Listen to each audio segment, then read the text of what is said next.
On this episode of Project Big Screen, we have the Michael Jackson movie. Well on its way to potentially $1 billion. We're going to talk about what we thought about the movie, what's next, what we liked, what we didn't like, is it worth seeing, and then the next 10 movies on our top 50 movies of the century so far, 2025, dating back to 2000, 20 through 11, all that and more coming up on Project Big Screen.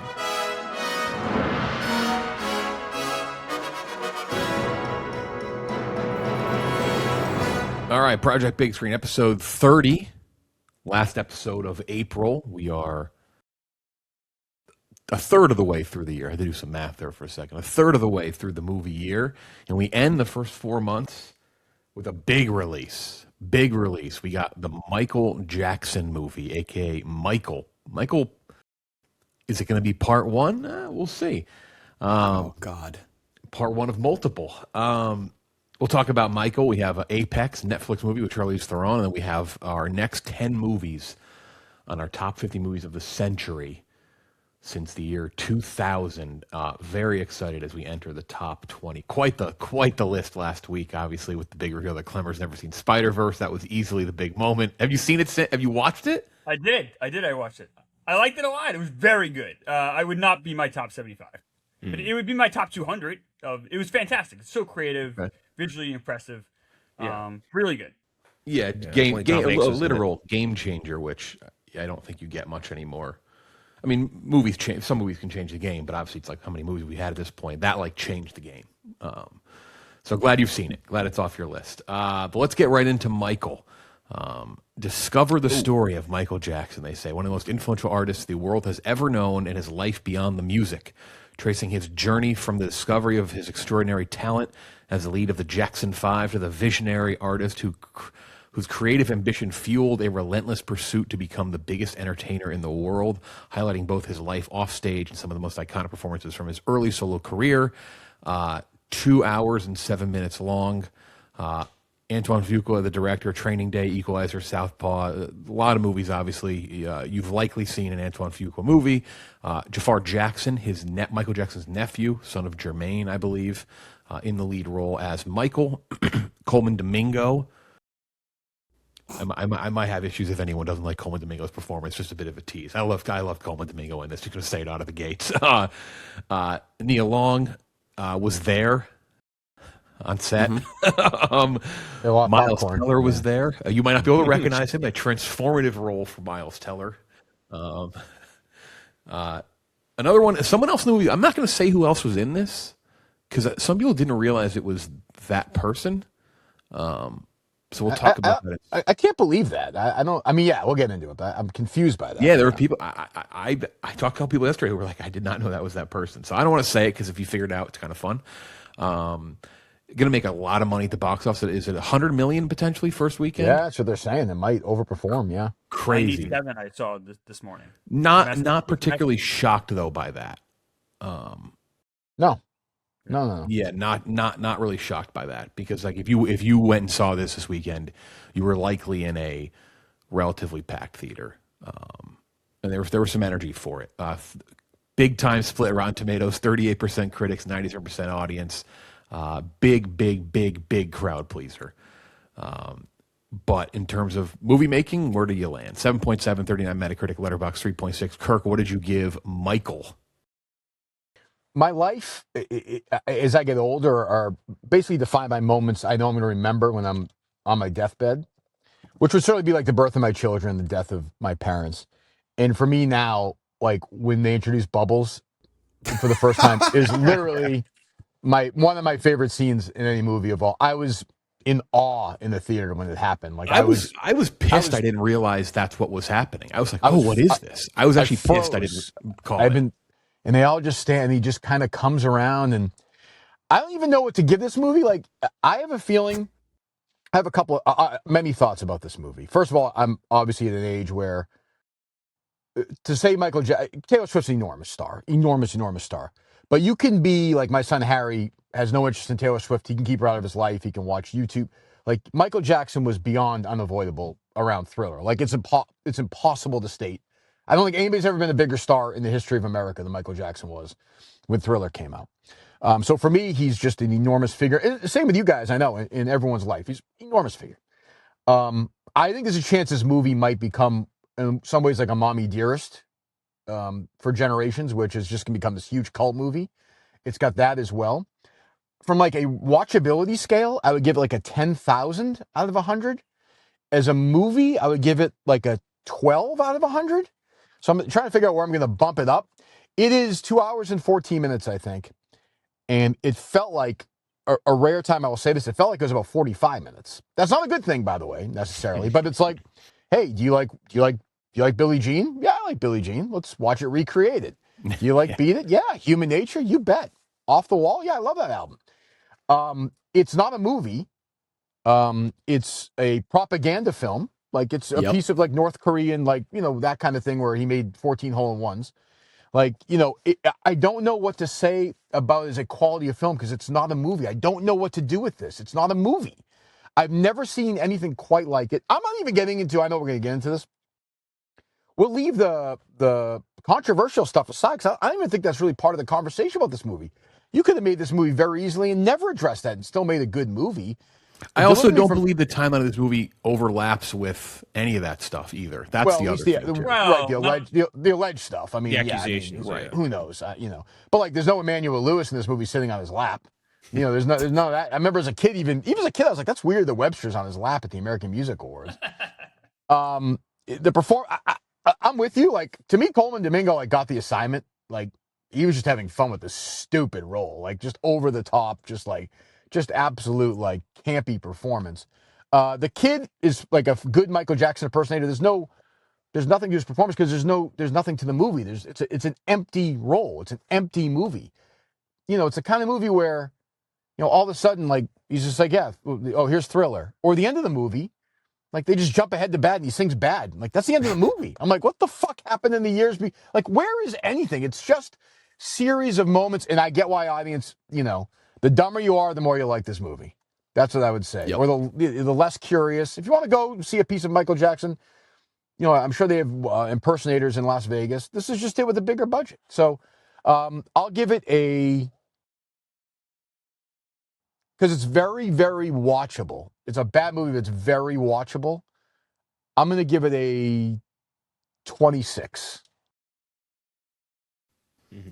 There's a great video, if you've ever seen it. It's of a Michael Jackson impersonator in downtown Las Vegas watching another Michael Jackson impersonator. Yeah. But that's such a classic. And in the comments, like this, like it's as if the first guy is Michael Jackson watching it. It's very funny. Right. Okay, 26. I'm a little higher than you, but still like 2.5 stars on Letterboxd. I give it a 56 out of 100. It is very watchable. 56? Yeah. Yeah. I just feel like I've seen much worse this year. But it's still not a good movie. Let me be very clear. It's 56 out of 100. This is closer, though, to being something worth watching than I expected.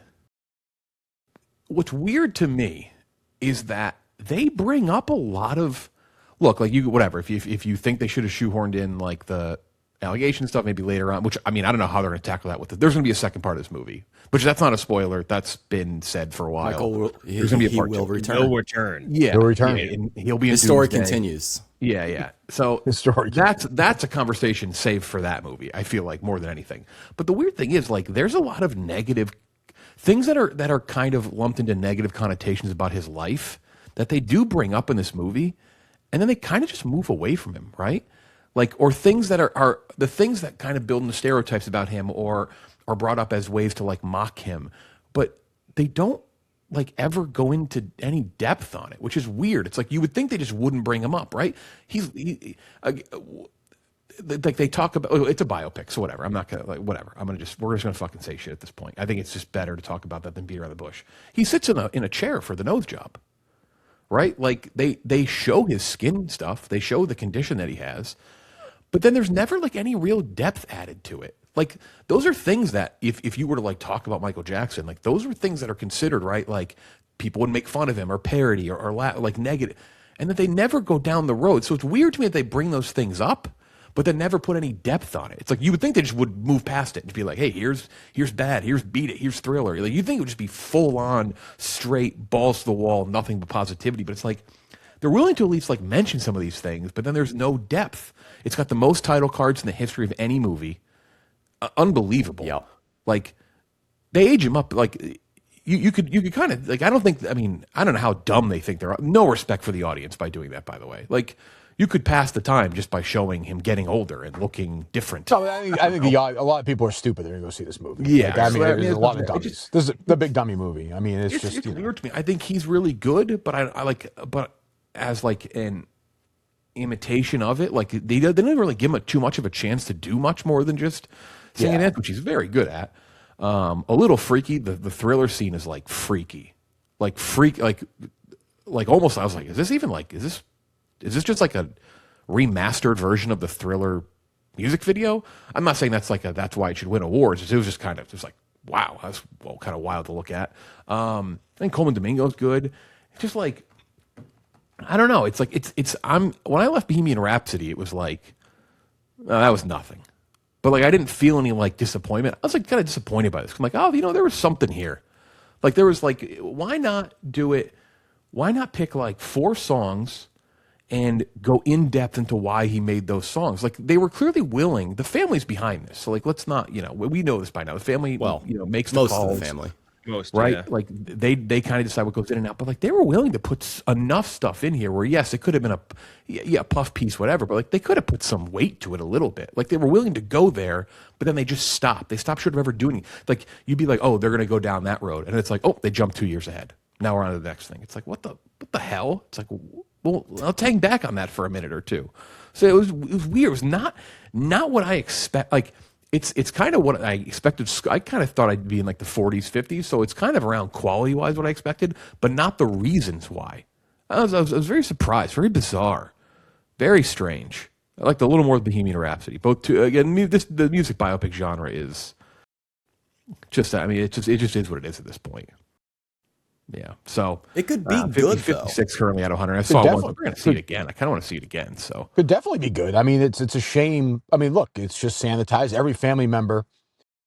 You're right. I mean, yeah. I mean, I guess I've been living in the haze. I always thought I grew up with Janet Jackson, but I think I just hallucinated her. No, who was Willis dating on Different Strokes, Klemmer? no, actually, I know you're good at trivia and stuff. She's not actually his sister. That is you've damn been it. Mandela I don't. affected. Yeah. So yeah, I don't. Yeah, but like to your point, like Prince, another complicated and like really interesting figure. Ezra, the OJ director, Ezra Edelman, is it? No, the OJ in America. Oh, yeah. Is that right? He directed like a 6-part Prince documentary that has gotten spiked completely by Michael Jackson is so ripe for a 10-part documentary like the OJ in America, and more than anybody. But that's never. Now we live in a world where when the movie's over, all the executive producers are family members. The guy that Miles Teller plays as an executive producer in the movie. Like, we're done. Like they're not interested in a complicated Michael. The motion you get is he's going to say, his dad calls him Big Nose, so he's going to sit in the chair an hour and a half later and say, I have a big nose. That's the most you're going to get from this stuff. Even like they bring up like Prince gets brought up. It's like dive deeper into that. Go do the We Are the World stuff. Like why not? Like you mention that. You. Like yeah, that's fine. Yeah. That's something. And then it's just weird. Just very very weird. It's like not what I expected. It's both what I expected and not what I expected. Anyway, there's my rant. Sorry, Kenjac, your score. Yeah, I think I echo a lot of what you guys are saying, and I think it's a hard one to evaluate because it's much less of a serious biopic and more of like a Marvel movie. It's like it's clearly purpose built to be an entertainment product and a vessel for the audiences to have fun with. What is like he has one of the best discographies ever. So like that's what it's built for. Have the audiences have fun with the music, but you can't really credit the movie for any of that. You can't credit the movie for Michael's discography, right? So that's what kind of makes it hard for me to kind of recompense, I guess, with. So I think it's fine, but it's also just dissatisfying within the space of a biopic, especially for someone like Michael. And because like it's not a fictional story. Like this is a real guy. A lot of us know about Michael, even if like you weren't, like you were saying, Kirk, like he's so pervasive in like our pop culture and music space. Like everyone knows who Michael Jackson is. Like we at least have like a baseline of who he was as a person. But there's just no interest in exploring Michael as a person, despite him being probably one of, if not the most eccentric celebrities in history. There's a lot of like, here is Michael doing a bizarre thing, but it's never, here's why Michael might do that. You know what I mean? It's just like it's very, very surface level, showing you the thing, but never why it might be happening. They don't really hide. Even the family kind of thought he was weird, right? Like they're pretty like even like Bubbles walks in there like what the fuck? Like they're just like okay, and then move on. Here's a giraffe, moving on. Here's a llama, moving on. Like here's him reading Finding Neverland for the 50th time, moving on. Like it's like you think Peter Pan was a factor for him at all? I didn't get that. Wizard of Oz, and they never talk nothing about the Wiz. And like I think Diana Ross stuff had to get spiked, I guess. Yeah, correct. Yeah. But it's just dancing around these like psychological issues, which I felt was like kind of cheap. And if they're willing to work around all that, I kind of wish they just, for the movie's sake, built a more compelling narrative. Even if they meant like bending the story, I think that would have been better for an actual movie. Because like, hey, his dad's a jerk off, but he's also not 100% wrong because he's looking out for his family. That's not enough friction for a real movie, right? Like that's just not enough. You need more there. But like the entertainment stuff, I think like you were saying, Kirk, like that works. It's great music, which you can't credit the movie for. A solid recreation at the stage level, which you can credit the movie for. And I think Jafar Jackson, like, that's basically an impossible task. That's like the most, if you're talking about a musical biopic, this is the, like, that is the cream de la crop best role you could ever ask for. Like, everyone's going to be auditioning for that. Yeah. He got it, call it Nepo, whatever. I think it was an impossible task. He, at very least, minimum, nailed the dancing. And I think that is impressive enough for me where I'm like, okay, good job. But I didn't get much to work with outside of that. There's no emotional depth to the character of Michael Jackson in this movie at all. So he's not a person. He's like not a human being. Exactly. He's like a fucking video game character in this. There's just no.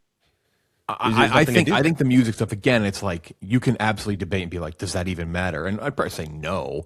Like it doesn't make it good that it's a good recreation. But I'd say the music stuff is leagues more entertaining than like something like a Bohemian. I was like. At least I was like enthralled. I was like, oh, this is like kind of fascinating to look at. Like once he goes into any sort of music video, I'm way more into that than I was with like Band-Aid or whatever. And I at least have to give him the credit for the dancing, where you really don't give credit to, I think, what's his name, at all for almost anything except for the acting parts. Like he didn't do the singing or the dancing or stage stuff, whatever, any of that in Bohemian. So I do think I give him the credit there. Like you said with Coleman Domingo, and appreciated him in that. Neil Long, definitely along for the ride for sure. Miles Teller got paid probably $100,000 per syllable in this movie, probably around there. So respect him for that. I'm landing on a 45 out of 100. I think as an entertainment vessel, that all works. You can't credit them for the music, but you can credit them for the stage recreations, which I do think were good. And it was entertaining. Like the whole time you're toe tapping. You're like, yeah, it's the songs I love, but it's like it's not a functional movie, which I think really takes it down a lot. So 45 out of 100 for me.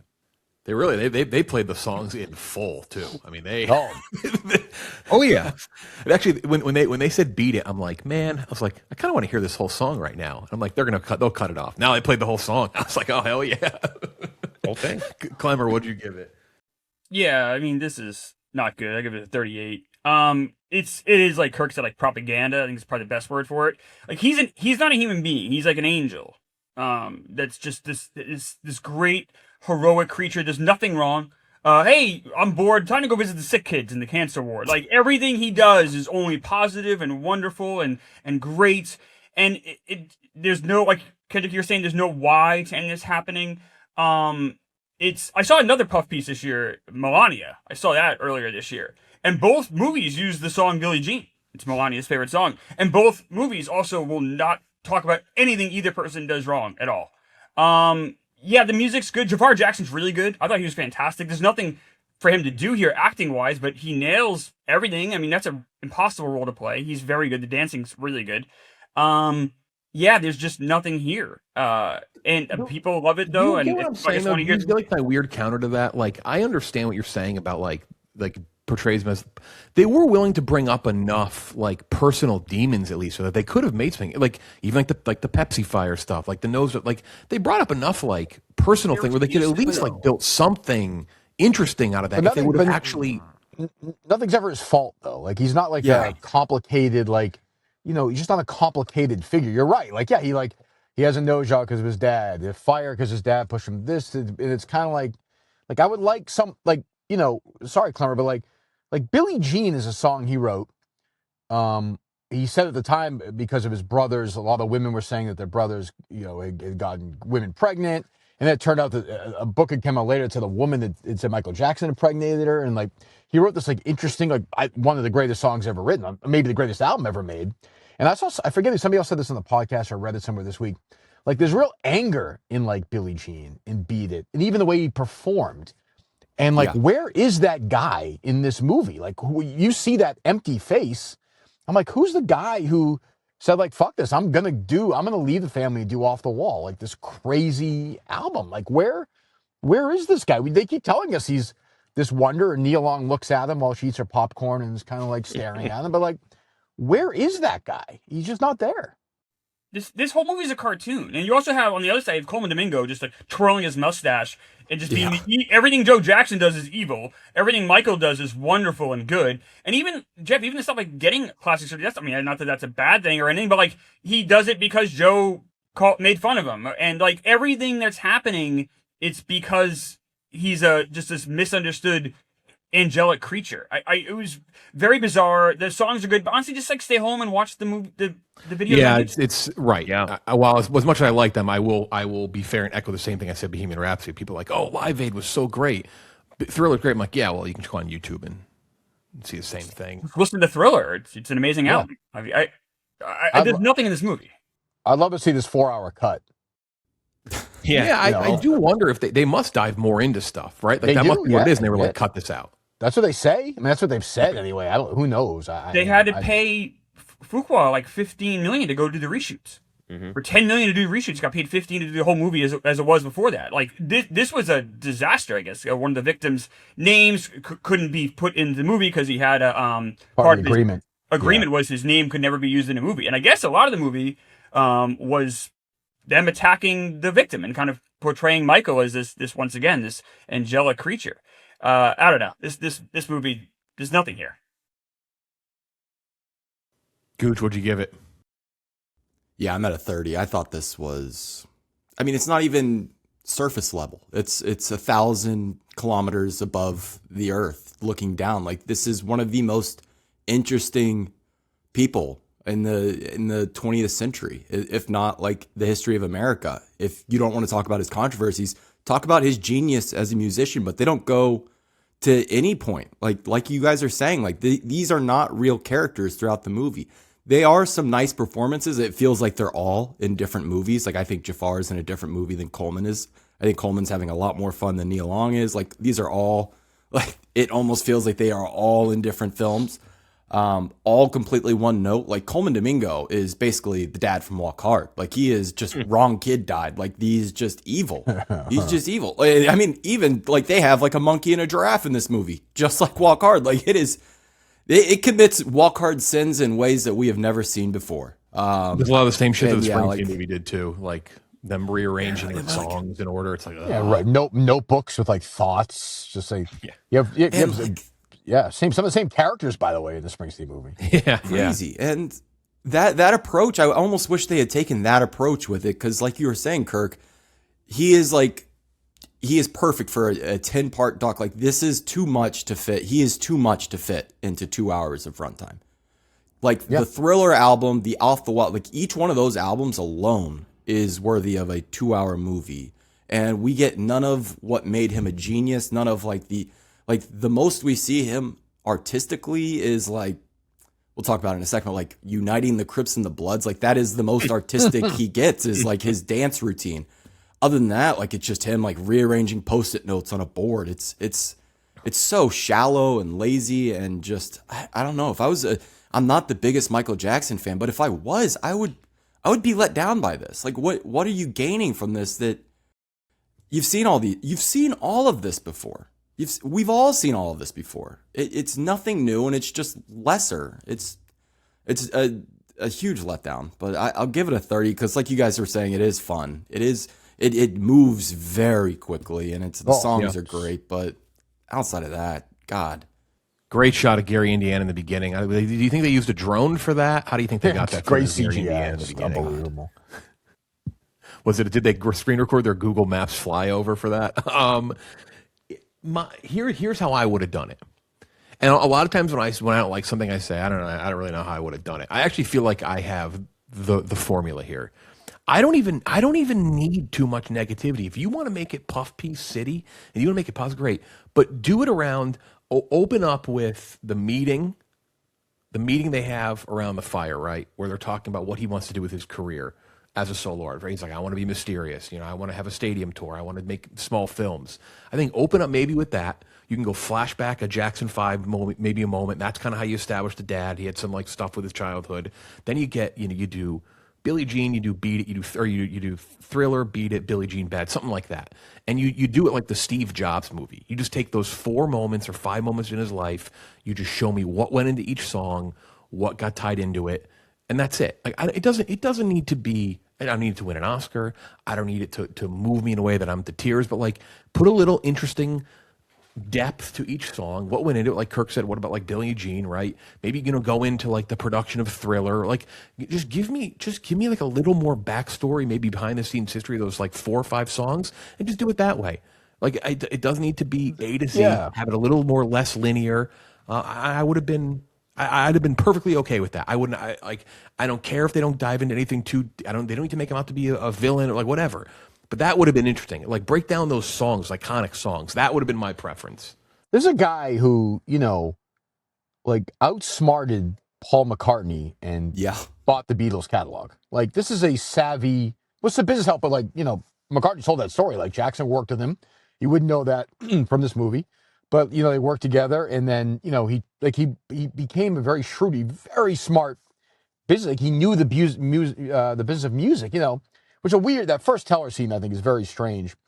That group, because like Michael Jackson's been like, I want to be famous, I want to be a huge star, I want to do this. They said there's all these talking heads, and Miles Teller says, I think you want to be the biggest star in the world, which is obvious. Everybody would say that. And the other guys in the meeting are like, Michael, we're so sorry this guy's saying this. Like we can remove him. I'm like, why? Like, isn't that like what do you want? I don't know. Teller's.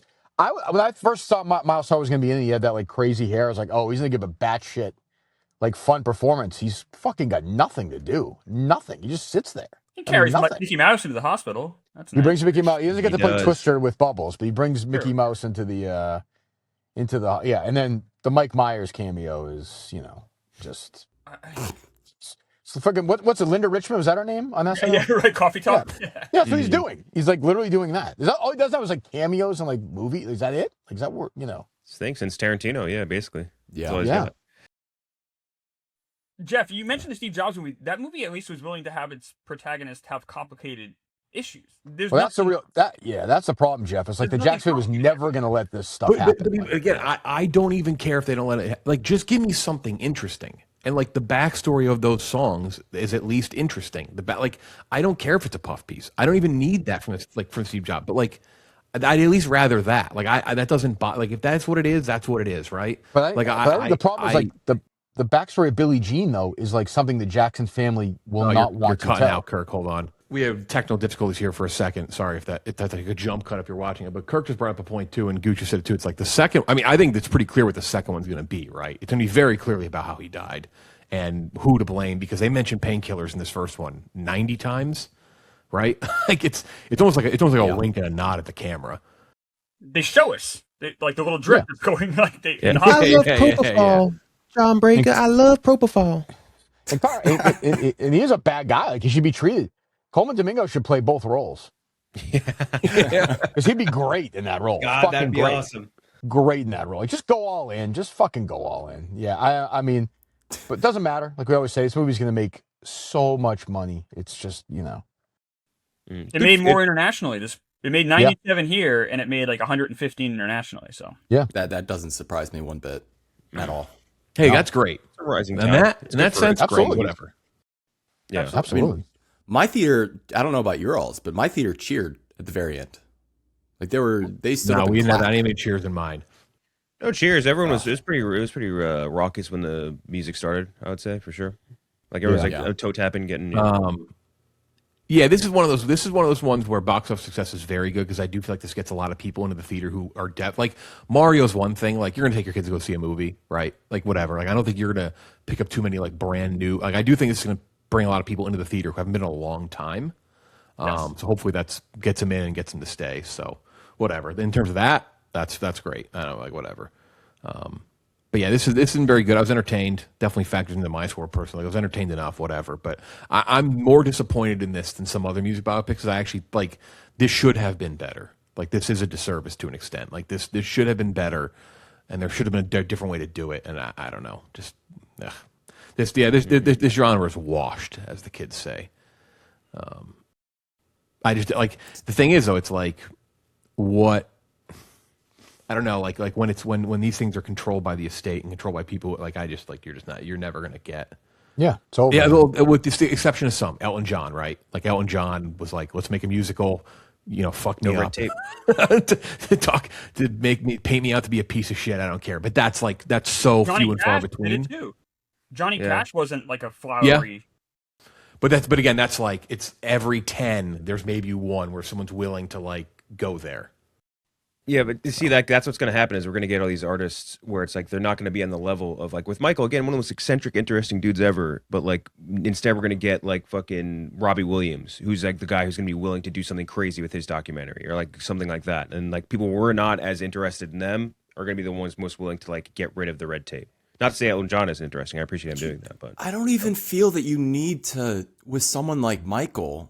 Go into the controversy. Like, obviously, I would love to see it. No, you don't. But there's so much genius. There's so much musical genius there that I would be so interested in, like, learning about. I didn't live through it. By the time I was conscious, Michael Jackson was a pedophile. Like, that, or at least, like, in the public sphere. Like, that is the joke that was going around. By the time I was in elementary school, middle school, he was strange looking and touched children. That was just how people talked about him.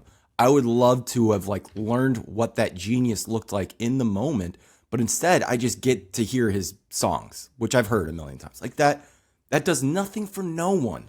And I don't know what they're going to do in part 2. Like it's lining up for like a Wicked part 2 kind of thing where it's like we've gotten through his best part of his discography and now we're heading into an area where they aren't going to talk about the controversies very clearly. Like they're just going to reframe it in a propaganda piece like Kirk said. Like are people going to show out for that? Like, I don't know. Probably not the same crowds, I would imagine. Yeah. Yeah. Yeah. Does this have any awards chances? Like, any at all? Below the line, probably, I would say. No, like, they're not going to give No. Acting-wise, though?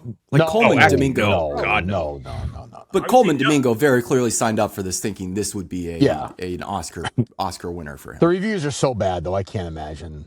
Yeah, that's what's going to sink it. Like if it was good, you would definitely see Jafar. Probably you definitely see Coleman Domingo, but no, it's not. You don't think costume hair? I think it got killed too early because of like critical reviews. What do you think? I didn't. What do you say? Costume? Maybe. I'm thinking costume hair makeup. The costume is that great though. No, I just think it's gonna get forgotten. Like it's but here's the thing: when this comes around, they're gonna want this on the stage for something. Like they're gonna want Jafar to come on and do the dance and do everything at the Oscars. So I think it'll be costume, hair, and makeup. Yeah, I could see if it gets anything, it'd be like costume, maybe. But obviously, there's no original music, so it's not gonna get anything like that. Yeah. An original song would have been hilarious to end this on if they just let Jafar go crazy. Fucking great. Go for it. Hope the next one opens up with the Free Willy song. Yes, please. We're get out. We're down on this, yeah. Michael. We all varying degrees of didn't care for it, but was entertained. I mean, that's the thing. It was entertaining. Go see it though. Whatever. Go have fun. If you like Michael Jackson's music, just go fucking see it. Like you'll enjoy multiple scenes, and that's kind of it. Just that shouldn't be what we're saying about it. I think it's kind of the larger It's weird because we're here to digest it as a movie, right? Yeah. Like we're here to try and tell you how we digest it as a movie. But like as an entertainment product, if you like Michael Jackson, you're gonna have fun. I'd be shocked if you didn't. Yeah. What's crazy is the last thing is I don't know how long ago it was, maybe 30 years ago. ABC did a miniseries with Angela Bassett and Lawrence Hilton Jacobs about the Jackson American family. It was basically really about Joe Jackson, and it was way more interesting.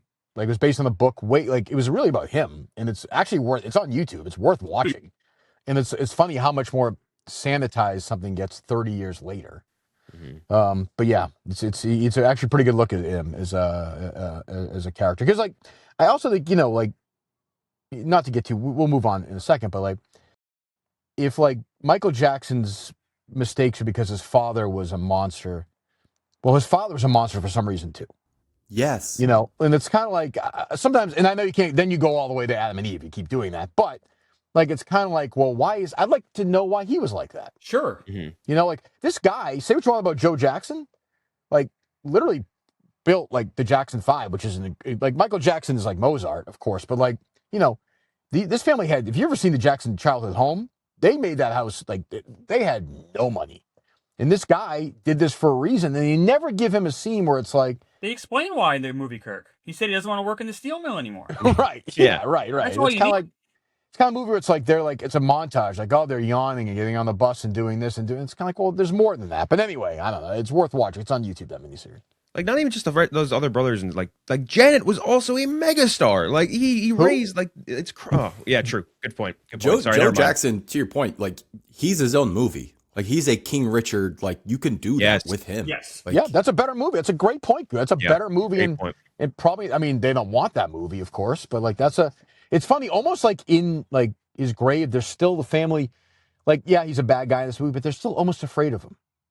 Like, he's like a sanitized, winking bad guy in this movie. They don't go all in. You know, he's not like Ike Turner was. That's for, you know, in another bad guy music biopic person. So, yeah. Anyway. 217 million global, 97 million domestic, both a record for a biopic. Yeah. That's crazy. Ultimately, that's what matters. Mm-hmm. Crazy. That's it on Michael. We'll eventually talk about part 2, I guess. Michael will return in Avengers Doomsday. Back. He'll be back. Oh, by the way, the funny thing before I forget, did you see how the extra that was playing John Landis didn't want to get on the crane? He's like, it's too dangerous. It's too dangerous set condition. I don't want to get on the crane and do the thing for Thriller. Very funny. One of the funniest stories of all time. It's a tweet I saw a while ago on the set of Three Amigos. Martin Short was telling a story. John Landis was bitching out Chevy Chase in Steve Martin in like a. And Chase just looks at him, nods. He's like, John, it's like, anything else? Chevy Chase, yeah, try not to kill anyone today. Oh, stuff coming back from that. I will give the next movie 100 out of 100 if there's a scene of Michael Jackson asking George Lucas to play Jar Jar Binks. I will give that movie a perfect score if they include that in the next movie. Scorsese directed the Bad video. I know. I was waiting for that. There? Yeah. Yeah. A whole movie about the making of Captain EO, the Michael Jackson Disney World attraction at Epcot. I'll take that as well. That is the Michael Jackson. Fascinating. Just Also, wasn't Captain EO directed by Francis Ford Coppola? Yep, sure was. Unbelievable. What a wild career. Which they do actually. I do think they actually mentioned that because then you saw EO really quickly in this movie. I think they showed it, or I was maybe at Alamo Drafthouse and I saw it beforehand. That is that. This episode of Project Big Screen is brought to you by BlueChew. The future of erectile function is here. BlueChew Gold is changing the way millions of men are having sex in 2026. The new arousal-boosting formula combines passion and performance into one tablet that dissolves under your tongue for super fast onset. No more waiting for a pill to kick in. No more moments ruined by performance anxiety, just the results you want when you want them. Most ED meds only focus on blood flow, but BlueChew Gold goes further by combining 2 ingredients for blood flow with 2 for mental arousal and connection. So you're not just physically ready, you are actually in the mood. This type of innovation is why BlueChew Gold is the #1 brand in erectile function. The process is simple and all online. Get started today at BlueChew.com and go for gold. Turbocharge your love life and make it easy to get hard. And we've got a special deal for our listeners. Right now, when you buy 2 months of BlueChew Gold, you get the 3rd for free with promo code BIGSCREEN. That's promo code BIGSCREEN. Visit BlueChew.com for more details and important safety information, and we thank BlueChew for sponsoring this podcast. All right, Kirk solving murders in Minnesota. So it's going to be the 3 of us for Apex from Baltasar Kormacor. Did I say that right? You've seen some movies from him potentially. Everest, who can forget Everest from 2015? Two Guns with Mark Wahlberg. Contraband with Mark Wahlberg. He's the second most frequent collaborator outside of Peter Berg. He also did that movie with Shailene Woodley and Sam Claflin, Adrift. Did anyone see that? Vaguely remember it, but I don't remember. Not horrible, honestly. Not horrible. And he also did 2022's Beast with Idris Elba. Also not horrible. That was pretty good. He does really okay movies. This wasn't horrible. Everest wasn't horrible, I don't think. No. But no, he hasn't done anything that's like insanely good. I'm not going to call Two Guns horrible. It's like very Contraband was horrible. Contraband, yeah, very bad. Contraband was really bad. Contraband was bad. A really miscast Giovanni Ribisi role. Contraband. Yeah. This is Apex, though. This one might not be very good. A grieving woman pushing her limits on a solo adventure in the Australian wild is ensnared in a twisted game with a cunning killer who thinks she's prey. I'm going to bring up a movie in a second, though, that this reminds me of that was much better. And I don't know if anyone remembers it. See if you can pull it out of your head. Kenjac, I think we talked about it on Lights, Camera, Barstool. Hour and 46 minutes long. Charlize Theron in the lead role. Taron Egerton. Netflix movie. 66%, 54% play Rotten Tomatoes, 6.2 IMDb, 57 Metacritic, 2.7 Letterboxd. I gotta get the name of it. What was the name of the movie? It was. I got The River Wild. I mean, this is like with Meryl Streep, came out in the 90s. There's like a really it's not that similar, but there was like a similar in terms of like Predator movie that was like really claustrophobic. That was kind of surprisingly entertaining. Where was a guy chasing a girl somewhere? Crawl, Strange Crawl. Darling. Oh, yeah. Crawl, yeah. Kaya Scodelario and Barry Pepper. We interviewed Barry Pepper, I think, for the movie. We did. She's from those Blade Runner movies, among other things. Or Maze Runner, not Blade Runner. Maze Runner. Sorry, definitely not Blade Runner. Got Blade Runner on the brain. Crawl was a cool movie. Anyway, Kenjac, what do you think about Apex? So I think this was like a pretty fun cat and mouse chase movie. Like, doesn't have a lot of like pomp and circumstance, like no craziness, like nothing's gonna reinvent the wheel, whatever idiom you want to throw on it. But I think it shows off some fun adrenaline junkie stuff, and I really like Taron Egerton in this. I love seeing this side of him because he doesn't really get to do a lot of stuff like this. Like I think the closest thing you could say where he got to play like a really complex character that on this side of the moral spectrum would be like in Blackbird, which he was fantastic in, and I think he was really good here. And I think the things I appreciate most about Apex is that went out in Australia on location, did the shot that I think looked really cool, and when they obviously had to go to green screen, I think it still looked pretty solid, especially for a Netflix production where like your expectations don't really stay up that high for a streaming movie. And I like the fact that this was not like a 2016 girl boss movie where like Charlize Theron has to like stop the movie and tell you like, oh, you think a girl can't beat you in a fight? And then do some crazy uppercut that sends him flying 50 feet in the air. No, it's realistic. It's like a pretty realistic. Like this is if you put like an adrenaline junkie woman versus like this psychopath dude, like I could see it playing out something, obviously not the extreme dramatics of it, but like I could see it kind of playing out like that. So it's realistic to an extent. And I just like their dynamic, like the yin and yang of craziness, right? Like there are two sides of like the, which they make a point to tell you, but like two sides of like that same sort of wiring coin, and the chaotic good and chaotic evil. And I liked it, and I enjoyed it. I ended up with a 70 out of it. Nothing crazy, but I had fun. I think it, good dynamic, good actors, and good on location stunts and fights and stuff. The only thing that would make it better is if Tyler Rake showed up. That is the only thing missing from this movie.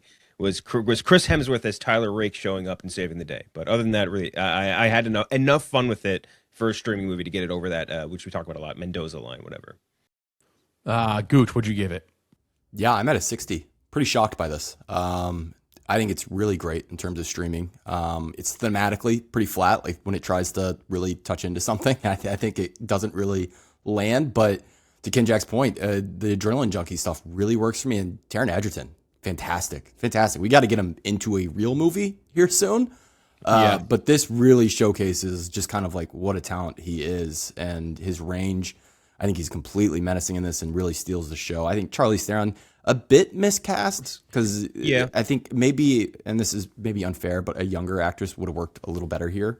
And she's just so clean and done up, and she has just a supermodel face. So it's just like, is she really doing all this?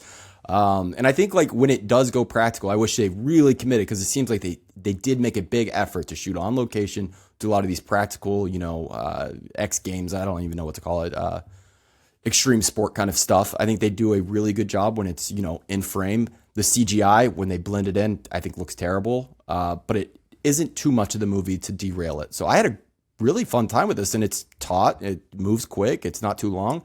60 out of 100. I will be recommending this to people. I was surprised. Klemmer, what'd you give it? Yeah, I'm a little below that, but not too far below. I'm at 54, I guess. I thought Charlize Theron was pretty good. I understand how you could say she's miscast. That's fair. But it looks like she tried to do a lot of her own stunts. And I don't know. It kind of worked for me. I honestly, I like the first 10 minutes of the movie the best. It's like her and Eric Bana just on a mountain. Like, I could just watch this the whole time. I think I would have liked it better. The Taron Egerton stuff, I think Taron Egerton's a good actor. It's nothing like that. It's just more like that role is just like, I've seen that role in like 10,000 movies. We're like, oh, you're crazy. You're evil. Like, we don't really know why. He just is this evil guy. He wants to, it seemed very trite. I enjoyed the first half of the movie way more than the second half. But it was fine for streaming, like you said, Gooch. For streaming, this is definitely on the higher end of things. I guess it's like faint praise. But it's good short runtime. Yeah, it's fine. Something to throw on late at night, I guess. Not a movie I would recommend, but just below that. Yeah, I have it at 64. I think it's an enjoyable time. I think it gets a little it gets a little predictable and like kind of blah in some spots. But it is entertaining for much of it, and it sometimes doesn't look great. It's just kind of missing something. I don't know exactly what that is, but it's just missing that kind of that can kind of really take it over the edge in terms of like a super interesting survival thriller way. But I do like, again, it's like, I mean, it's kind of a testament. It's like you put interesting people in a movie. It doesn't have to be the greatest thing ever made, and they can sometimes kind of elevate it to another level. Like it helps that you have like like if these were two like mediocre to whatever actors, Charlize Theron, Taron Egerton, then this is probably not real. This is like bad. Yeah. I don't think it works. I think that's kind of what helps lift it up there, which then kind of comes back around in like a circle of like, well, I kind of wish there was more here, because then you have these two good actors, like give them more to play with, right? That's where it kind of left me like, eh.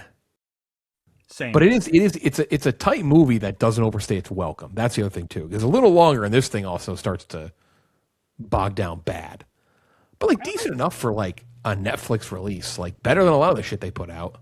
I liked how she was kind of quiet too. Like Egerton was obviously, and that was his role. I get it, kind of chewing the scenery. But I liked how she was understated, and she kind of explains like, no, I kind of just like being by myself, and like you could tell she's uncomfortable in social situations and stuff. I kind of like that. I think she's a very good actress. So yeah, like you said, Jeff, I appreciated having her and Egerton in this movie because it made a big difference. Mm-hmm. Yeah, this is I will say, Egerton has done a few roles now where I think it is very obvious he wants to be Wolverine, and I think this was another step. He's like, I can do the musicals like Hugh Jackman. I can even do the Australian accent. On our news list, but that is a rumor that they're not going to cast Wolverine early on in the X, which I think is a great call. Like, don't bring Wolverine in quite yet. Like, maybe establish some other things first, because he was such the main focus of everything from the Fox X-Men movies. But he's always been tied to Wolverine. He always has been. Always. He's got the physical. He's got that physicality. Like he does feel like a Hugh Jackman disciple, in the way he acts and just kind of his talent level and like what he's good at. He's jacked and he fully commits. Like when you see him in a role like this or other things, like, and that's a thing I think with Wolverine. You really need to be able to be like viable as like a cool, charismatic guy, but also you need to fully commit and go crazy. And I think he at least in this showed that off. But I think that was a good point. How old is he? I would say like 30. Oh, tall, short. Tall guy. He seems like too much of a little guy to play Wolverine. I know Wolverine's supposed not to be like. huge either. I know, but for some reason, Egerton, it hits me harder. I don't know. He is 5'9". I think that's fine for an on-screen Wolverine. I just feel like he's just like too little. I don't know. I see like look at a picture of him in Blackbird, because like in Blackbird he's jacked and like you could see. Yeah, and remember he would go through a rigorous. Oh, of course, and he's a very good actor. Like. That putting that aside, for me that he doesn't scream Wolverine when I see him on screen. But I mean, I never thought Robert Downey Jr. would be Iron Man either. So his best roles, he really is fantastic. He's so good in like Tetris. I think he's Oscar worthy in Rocket Man. I think he's great in Kingsman. Remember Carry On from like last year or 2 years ago? Yeah. I wish he keeps elevating these like crappy streaming movies, and it's like I don't know what his like agent's deal is, but he's got to get a new agent because he is handsome, a great actor, can do a lot of different things, and like he's jacked. Yeah, he's huge. He is. He's fucking like when he like bulks up, he can get huge. He's got to do some like Gooch. You're right. He's got to do some better movies. Like get out of the streaming shit, because like I know we do the streaming movies like go out in the show, and they're all bad or like this, like okay at best. Mm-hmm. Yeah. I do agree with Gooch's point, though, that I do think maybe one thing that was missing is maybe a younger or more athletic, and like not to say Charlize Theron is not athletic, but like a Sasha Call type person where it's like they are physically like a little bit more imposing, and they are like you can maybe buy that element a little bit more, because that role didn't require a ton of, I would say, experienced acting, like her part of it, like all of that, like you were saying, Klemmer, all that, like the serious, like crazy shit, that's all going to Edgerton in the first place, and this person is supposed to be like the, you know, the stone that water breaks against. So I do think that would have been better off maybe with a different, a more viable person or viable actor. He's also in the Robin Hood movie people forget about with Jamie Foxx. Remember that? That's right. And then Hugh Jackman's in a different Robin Hood movie, which is we'll talk about soon too. It's all coming together. Together. Yeah, definitely check this out. Not a ton to say on this. It's a simple streaming movie. I think it's an enjoyable survivalist thriller that just probably could have had a little more, but you put good people in it. It's like you get me to watch it. So I think definitely check out Apex. Even if you don't think it's going to be anything great, and I'm not sure people are going to be, you know, swayed to a point where like this is unbelievable, but I think most people have a good enough time with it. You can check out Apex on streaming on Netflix now. Let's talk about some movie news. A lot of trailers this week. Let's start out with Clayface from DC, October 23rd, 2026. Clayface is a body horror story, up-and-coming actor whose face is disfigured by a gangster. As a last resort, he turns to a scientist, Dr. Caitlin Bates. The lead actor in this, Tom Rhys-Harris, plays Clayface. Naomi Ackie plays the doctor, who's being compared to as Elizabeth Holmes. That's an Elizabeth Holmes-type character, Theranos, who transforms his body into clay. This is a great teaser trailer. Very good teaser trailer. Mm-hmm. The character's awesome. I mean, I love comics. I love Batman comics especially. I've always loved the Clayface character.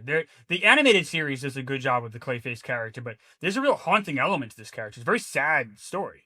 Yeah. I think that this is exactly what I want out of DC, because one of the big problems, we talked about it a lot, like the MCU, at least in Marvel, they were so reluctant to swing, so reluctant to strike out.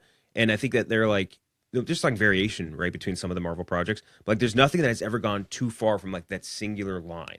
And I think this is obviously an attempt. Like you go from Superman or even Supergirl to this, where it's like you got the Hope Corps shit and you're going into something insane body horror Cronenberg stuff. I love that. I love just striking out and doing something different. And even when Marvel does it, when they do something like Werewolf by Night, like they succeed.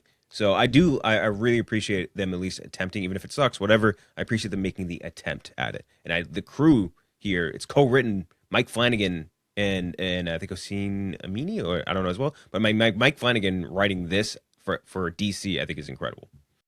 Yeah, and the other thing with Marvel is they'll bring in these great directors and then they kind of just don't let them do their what thing, they brought them in to do. And this is what I wanted from DC. Like you said, Kenjac, I want them to bring in directors. When you bring in Mike Flanagan, you bring him in for a reason, because you want a Mike Flanagan movie. That's what this looks like.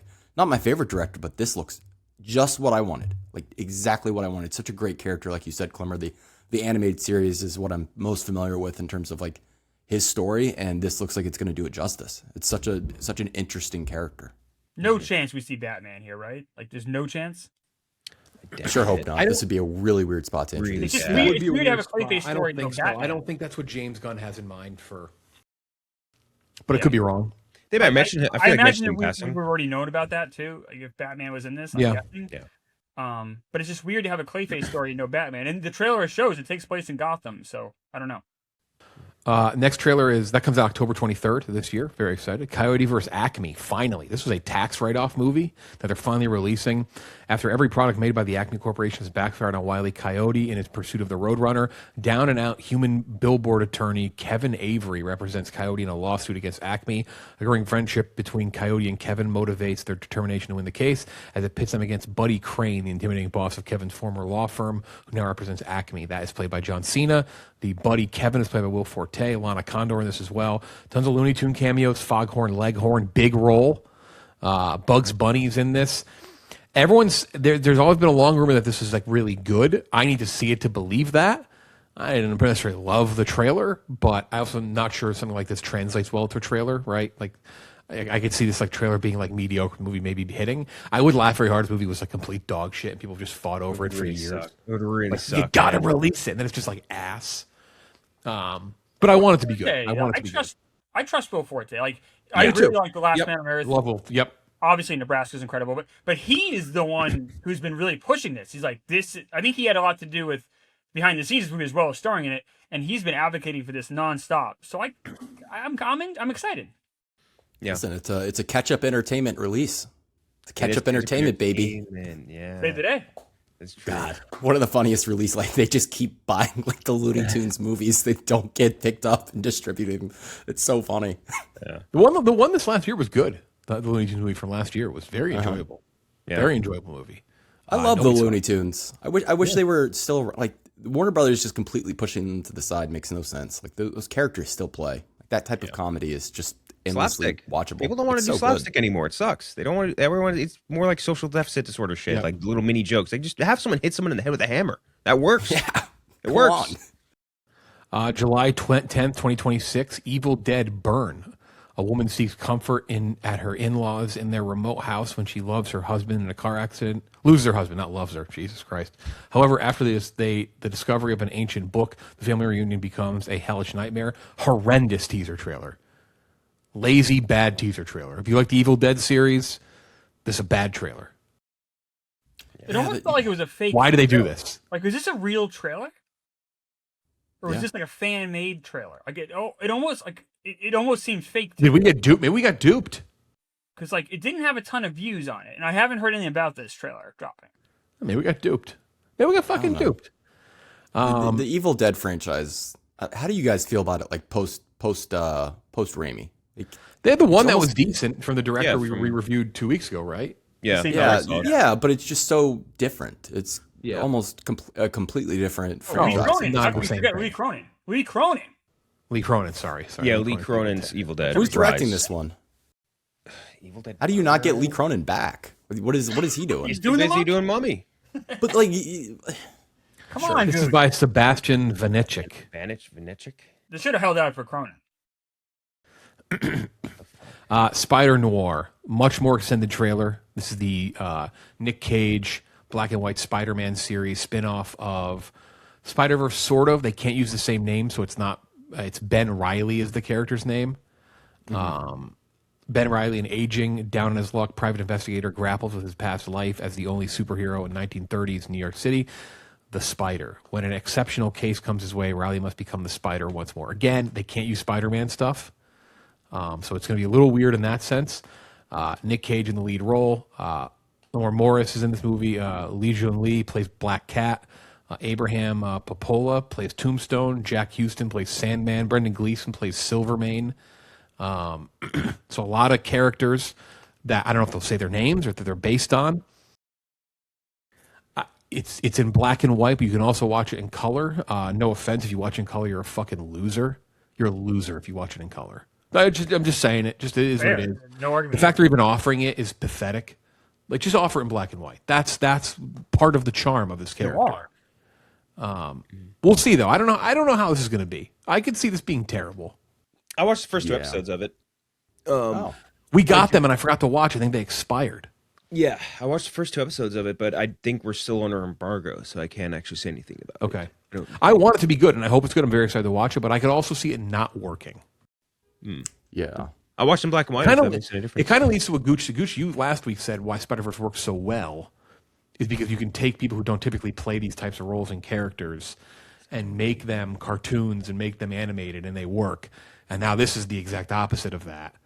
I was about to say, I do think this might have worked better as an animated series. I don't know. This is a big swing, though, to their credit. Like, this is an interesting thing with like we were talking about with Clayface. Like, you're doing something interesting with an IP versus just pumping out IP, like, based product. Like, this, if you're going to do it, I guess this is what I would want. Yeah, it's just, the whole thing is weird. I guess Nick Cage as Spider-Noir is the weird part. Like, I get that he voiced the character, but he's so old. He's old. Pretty old. He's ancient. I'm interested, though. I am interested. And I do think Spider-Man's one of the few characters, along with, like, Batman, where you can kind of overindulge in terms of the character. Like, you can put out probably a project a year, and it still will. The timing's weird, though, with the movie coming out in, like, a couple months. It's just weird. Yeah, alongside with the other film. Yeah, damn. Super Troopers 3, last one. August 7th, 2026. I mean, this fucking it's Super Troopers. I don't know. It's like never liked Super Troopers. That's first one. You never been a fan. Do you like Beer Fest? Just never liked it. What's that? You like Beer Fest? Well, I liked it more than Super Troopers. Yeah, I like Beer Fest more. I enjoy Beer Fest. It's really stupid, but Landfill 2 is very funny. Landfill 2 I don't think I saw the second one. It's such a good bit. Oh, Super Troopers 2? Yeah. Super Troopers 2 sunk. It was really bad. The whole idea, they tried to make a whole bit out of it, like going to Canada, and they basically did the PMT, like, oh, we're so nice, eh? Like, bit. Like, that was the whole joke. And it didn't really work, but I would say the trailer for this looks a lot better than Super Troopers 2 was. And then a couple of quick pieces of news. John Wick spinoff, Kane, has become filming. Very excited for that. Very excited. But the other John Wick spinoff was saved in editing. It wasn't bad. It was like kind of enjoyable, but they had to work at it because it apparently was a disaster. Miami Vice 85 with Michael B. Jordan and Austin Butler as official. Joseph Badinski is directing. I'm very excited for this. Let's push the date back, though. Yeah. Very excited. But I'm very excited for this. Oh, me too. That's a great duo. I think that's a great duo with a great director pick for this. Mm-hmm. I just hope it's colorful, bright, and they don't try and I hope the look is of the era. Yes. I just hope they don't dumb it down color-wise and wash it out. Mummy 4 with Brendan Fraser officially releasing October 15th, 2027. Good for Brendan Fraser. Yeah. If Lee Cronin's not involved, I don't want it. I don't want it. If it's not tied into that movie, I don't want it. And then movie adaptation of the video game series Battlefield in the works from Christopher McQuarrie with Michael B. Jordan. Yeah, I don't know. So Battlefield, is it Battlefield 1 or is it Battlefield 2? Or is it it's a war movie? General war movie. It's like Call of Duty Sheridan bullshit, basically. Like, right. It's a war movie. It's like they should just get somebody to make the greatest war movie of all time, but then just call it Call of Duty retroactively. And the Battlefield plot lines suck. Like the stories are bad. Like there are plenty of great shooter games with like great campaigns. Like the Battlefield storylines are not particularly good, at least in my opinion. Like some of the Call of Duty ones are pretty good. Never like the Battlefield story campaigns. Will the Battlefield fans be upset if they don't stick to the lore of Battlefield is the question. I'm thinking no. Unless they were to do like... That's good then, I think. Yeah, I guess that could be considered a good thing. Except unless if it was literally Battlefield 1, the World War I version that they did a few years ago, which was amazing. That was one of the best games they ever made. And that would be a tougher one. Yeah, I just don't think... I've said this a million times now. I don't think the video game era, I think, is going to be a rough one in terms of like churning over. The comic book stuff obviously has run its course a little bit, but I think the transition into video games will be quite worse because the storytelling just isn't there. It's not built for this kind of stuff, I don't think. Yeah. And then what have we been watching? What have we been picking up? Euphoria? Better than the first one. It does look great. The visuals are they're insane. Storyline is interesting. The Zendaya storyline stuff is interesting. I'm intrigued by it. Yeah, and I didn't even recognize him in the moment. Little Hat Adebisi from the Oz. The guy he's also in Lost. The guy he plays Alamo in whatever. I feel like I haven't seen him in a while. I didn't even recognize him. Best movie of the week we didn't talk about Over Your Dead Body, which have you guys seen that? Anybody? Yeah, we went to a screening for it. We watched we interviewed Jorma Taccone on the last episode for it. Yeah, it wasn't great. I'm not going to say it, but it's like a 76 for me. I really enjoyed it. Had a fun time. Recommend the 3 movies we talked about today, along with Michael and Apex. This is the best one. Just like a dark comedy that has no problem being darker comedy, and it does it well. A strong B-, like a solid B- movie. Yeah, the original is on Netflix too. Like it's based off a Norwegian movie, and that original is pretty good too. Maul has been great. Animated Star Wars never misses. I'm going to be a broken record until that ends. I've loved Daredevil Born Again is on a heater. Very good. Very good. Again, I said it last week, again, broken record, but there was like rumors that the first season, they kind of had to change things and things are kind of lost in the shuffle and rewritten. And and there was a confidence like season 2 is going to be great. It's great. It's fantastic. Mm-hmm. It's really great. Your Friends and Neighbors, anyone watch that on Apple TV, the John Hamm show? I never finished the first season, but I did like it. Yeah, I enjoyed it. Marzin's in this, which reminds me of Marzin was written out of Paradise, basically. It's fine. I like John Hamm. There's a weird problem, though, is that he does these voiceover parts of every episode, and it sounds too much like the car commercials that he does. And it's like, it kind of takes me out of it. It's a little weird. I need to watch season 2 of Beef. That's one thing I figure I'm missing is I haven't started season 2 of Beef yet. I did Anything start else? Invincible season 4, and it's great. This is like the meat of like I'd say the best part of the series, and it's showing. I love the fucking dinosaur. Love him. The ending, the last episode I think is really good too. Very very heart pounding, and I think it's my favorite season. I'm not sure how far you went so far, but it was my favorite season since the original so far. First season, I guess. Whatever. Klemmer, you ever do any Invincible? Ever? No, I think you'd like You're it. aware of it though? I've heard of it. I don't know anything about it. I think if you like comic books, like this is a very good, one of the best like adaptations I think that you'll find. Yeah, I mean, the I'm a series huge itself is fantastic. Like really, really, really good. In terms of physical stuff, I'm diving more and more into just different boutique Blu-ray sellers for DVD and Blu-ray and 4K. Got this great Masters of Cinema High Noon from Eureka. Fantastic edition. Watched it over the weekend. Looks fucking incredible. Fantastic. Some good special features in there as well.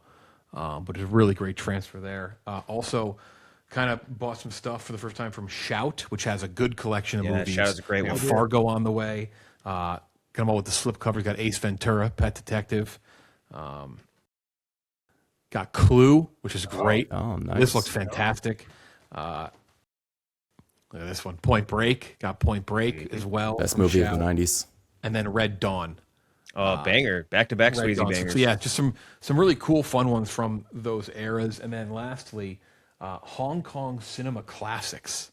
This is a great line. Some great box sets too. This is the Better Tomorrow trilogy. Oh hell yeah, that one rocks. That's a really Awesome box set. This is great. I'm going to watch it this week.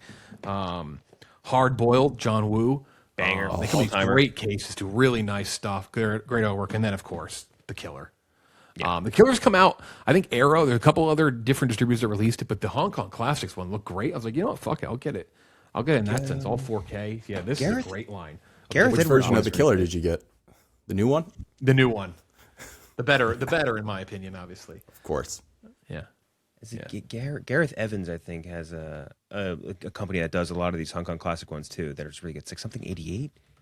On Super Critics, also on physical copy here, Teenage Mutant Ninja Turtles 2: Secret of the Ooze. Robbie Fox and I talk about it on Super Critics. I take a big dump all over it. Robbie defends it a little bit, but it doesn't Better quite than the last one. Doesn't quite hold up to what we saw as a kid, unfortunately. It's better than the third one, though. Oh, we're doing that in a couple weeks. Yeah, we got Rocketeer. Oh, Rocketeer's the next one with fights. So our coworker fights. Oh, that's a movie that exists. There's 88 films. They have really good ones. They have really good. Oh, nice. Yeah. I mean, there's just you expand. You know, a lot of criteria. Oh, there you go. We talked about this one. Shit. After we talked about it, I bought it. Casino, I never One of my had. favorite movies of all time. Casino. So Casino, I got the steelbook for Casino. Casino has one of the worst steelbooks of all time, artwork wise. It's like complete AI. It's horrible, but it's in 4K, so you have to have it. It's like I had that. I gotta have Casino. Yeah, that's it for our kind of catch up, what we've been watching, what we've been buying. It's time for the next up in our top 50. All right, our top 50 movies of the century so far, 2000 through 2025. We are on to 20 through 11. Let me run down what we have so far. 50 through 21. Interstellar, Wind River, Road to Perdition, The Big Short, Boyhood, Memories of Murder, Before Sunset, Memento, Sideways, Sicario, Michael Clayton, Nope, The Worst Person in the World, Get Out, City of God, In Bruges, The Martian, Dune Part 2, Lord of the Rings, The Fellowship of the Ring, Mission Impossible, Fallout, Kill Bill, The Whole Bloody Affair, Ocean's 11, Old Boy, Sinners, Inception, Whiplash, Spider-Man Into the Spider-Verse, La La Land, Lady Bird, Django Unchained. And that brings us to number 20 on all 5 lists. Wow. All 5 lists. 37 for me, 75 for Kirk, 68 for Kenjac, 34 for Klemmer. It is Gooch who has it highest at 18. 2011, Bennett Miller's Moneyball. Moneyball shows up at 20, which I... Big fan of this showing up, and I didn't have it in my top 20, but I'm glad it is in the top 20. Gooch, I will let you lead the way. I'll have a small rant about this, but Gooch, I'll let you lead the way. You have the highest, 18. Yeah, I mean, it just does everything that I love that the great sports movies do, which is they focus on the things outside of the ballpark, outside of the field, and do it brilliantly. The performances are just incredible. You have Philip Seymour Hoffman as like the fourth build guy showing up and just fucking dominating. Brad Pitt, I think, maybe his best performance. Like, he is really, really fucking good in this movie. I love it. I know people do have issues with the inaccuracies, but it doesn't bother me as much as someone who really was not aware, conscious for that run. So it works on pretty much every single level. I think it looks fantastic. Performances are great. The score is fantastic. I love it. Love Moneyball. You mentioned the it's so rewatchable. I don't care about. I do not care if they don't mention the pitchers really all that much. I don't care about Miguel Tejada. The point of the movie is who they're replacing. They're trying to replace Johnny Damon. They're trying to replace Jason Judd. Like, that's the point of the movie. Jason Isringhausen. Like, they're trying to replace those guys. That's the point. That's what they get to. They lose in the end. They don't win. They don't change it. They don't have him win. It's great. It's. I think it's the best Jonah Hill. I think it's better than he was in Wolf of Wall Street. Brad Pitt, unbelievably funny in this movie too. His deliveries are excellent. I mean, the scene around the table when he first introduces those three is one of my favorite movie scenes ever. It's just so fucking good, including just like the small time actors playing the scouts. Like, who's Fabio? Like, stuff like that. Like, it is excellent. Great music in this movie. I wish Aaron Sorkin would have maybe shoehorned in some more politics. It's missing some of that Aaron Sorkin political vibe. But other than that, great. Yeah, I love Moneyball. We need Ben Miller to make more movies. He takes his time, that's for sure. He doesn't make movies. But it's a great. But again, it's a great director taking a Sorkin script as opposed to Sorkin directing it. Right? That's you can never go wrong. And I agree with Gooch. I think I was always kind of an on the fence Brad Pitt guy. Because we get too quirky, or I could find boring sometimes. But this is the first time I remember seeing it, thinking, "Oh, okay, yeah, like this is like a movie star performance. Like we're good. Like we're in good hands." And yeah, it's great. I just stuck it on my list, but I don't care that Tim Hudson's. Who cares? It's great. It's funny to talk about, and you do bring it up if you're a sports fan. But like, right? Yeah. It's like it's like people crap on this point. They crap on like Draft Day when terms. And it's a great book. Great movie combo. Like, I did not think. I remember reading about it, thinking, because remember Soderbergh was originally attached to direct this. He wound up leaving the project. That was a Soderbergh Pitt movie originally. And I remember thinking, this is not adaptable. Like, what's the story here? And that's the beauty, is that there really isn't like much of a story at all. It's just like it's math. And an awesome character study. Yeah. And it's and Bean's interesting because he's exactly not that kind of guy. Like, he doesn't fit that mold as a player, which is interesting. Yeah, it's great, really good, really smart. Great script. I love, like you mentioned, like just having real actors. Like those dudes in that baseball room, like those are real people. Those aren't like, you know what I mean? Those aren't like the old, you would hire some like handsome old actor to do. Those are real dudes. Appreciate that. But like Chef said, like if they talked about hanging Chads maybe a little bit more, it would have been better, but that's only knock I got on it. Just missing that Sorkin touch. I could live without the Robin Wright stuff, but it's fine. Yeah, but then you don't. Robin Wright and Spike Jones. True. And Spike Jones. And Arliss Howard Klemmer is John Henry. Absolutely. Yeah. Beloved figure. A retroactive. This should have won Best Picture, right?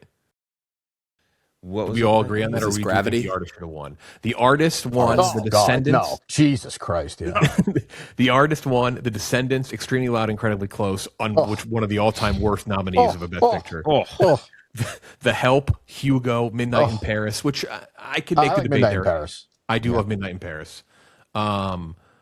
Tree of Life, War Horse. Tree of Life I like a lot too, but yeah, I would vote Moneyball again retroactively, I think. For sure. What a bad year for nominees. My what the God. Fuck happened? Why the artist? What was that? One of Harvey's last? Like what was what happened? How'd that? You underestimate the power of Jean Dujardin. Academy Award winner. Yeah. Warner Bros. No American. Was it? Yeah, Jesus. Yeah, Jean Dujardin, who I know him more for Monuments Men, but that's just, of course, who doesn't? What did Trill used to call him? What was it? Oh yeah, like John Mustard or something. Yeah. So that's 20. Moneyball, number 20. Number 19. This actually ended up on only 2 lists, but it got a big bump from being in the top 30 for 2 people. I think it's the last movie that there's a couple that show up on 2 lists that are in like top 10, top 5, but that is Actually, I thought it was on 3 lists. Hold on a second. I feel like I'm wrong on this one. Yeah, it's on 3 lists. Sorry, it's on 3 lists. It's on Kirk's list, Kenjac's list, and Gooch's list. It's all in the top 30. Not on mine. Just missed on mine. I'd assume missed close on Klemmer's, and that is 2006. Alfonso Cuarón, Children of Men. Children of Men. Kirk, you have it the highest at 23. Yeah, great. I mean, sort of a great, filmmaker, young at that point. Also, a great twist moment in this movie. I was like stunned in the theater. I had no idea that was going to happen.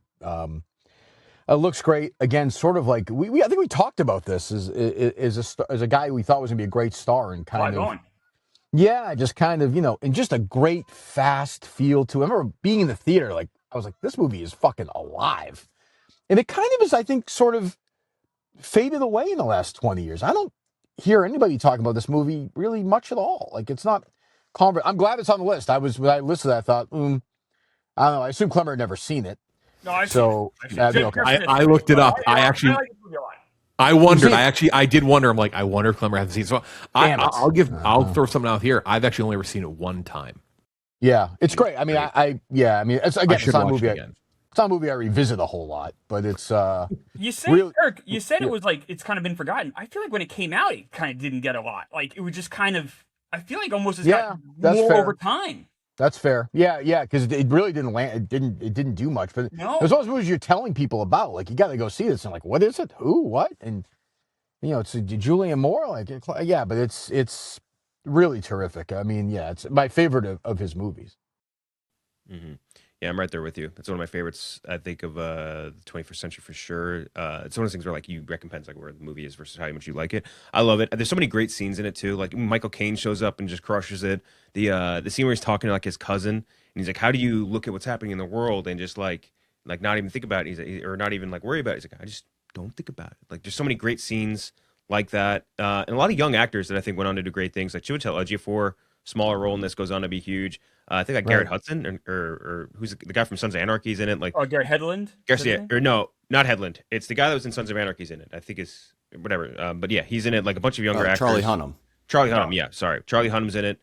A few other random actors came on to do bigger things too. And I think when we talked about our favorite cry movies, this is one of my every time cry movie. The scene where they lead the baby out of like the house. Every time cry movie. It's I love it. Great. And like you were saying, Cuarón, when I think like maybe when he was younger, maybe just something was just working because he was really trying a lot of shit. Like the wonders in this are insane. And man, I love it. I rewatch it like probably once every year, and it only gets better with age. Yeah, there's a tweet going around, or there was this week, about the use of wonders in like modern movies, and they've kind of ran their course in a way, or maybe not ran their course, but they're just used so liberally and without purpose. This movie uses them so well. Mm-hmm. It uses them so well. It carries so much weight. And I think this is, in terms of dystopian, it does such a great job in grounding the audience. Like it all feels so, like if the world was to fall apart, this would be what we'd be looking at. This is how we would act and how we'd interact with each other. And I think it stays with you. It is a very, very heavy movie. And the end just hits like a fucking freight train, Mm-hmm.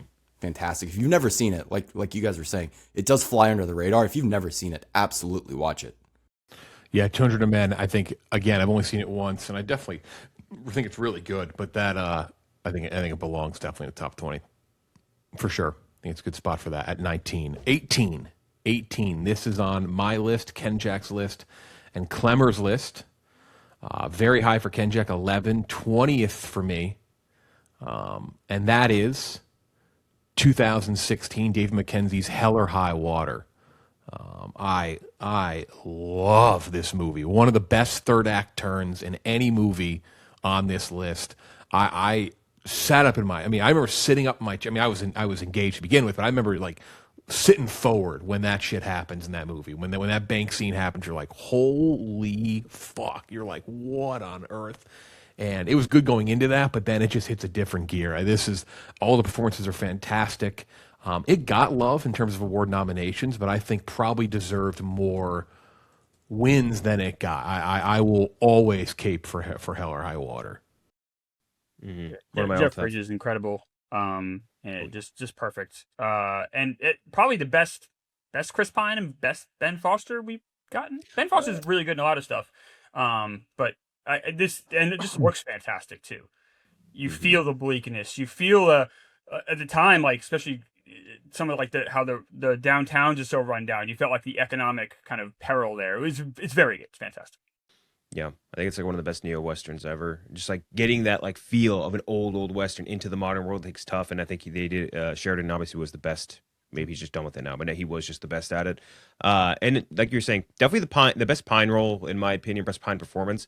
And Foster, I think I would only have like Leave No Trace, maybe like just above it. But Ben Foster is unbelievable, and Bridges like just out of nowhere great. Everyone is, and always out of nowhere. He's always great.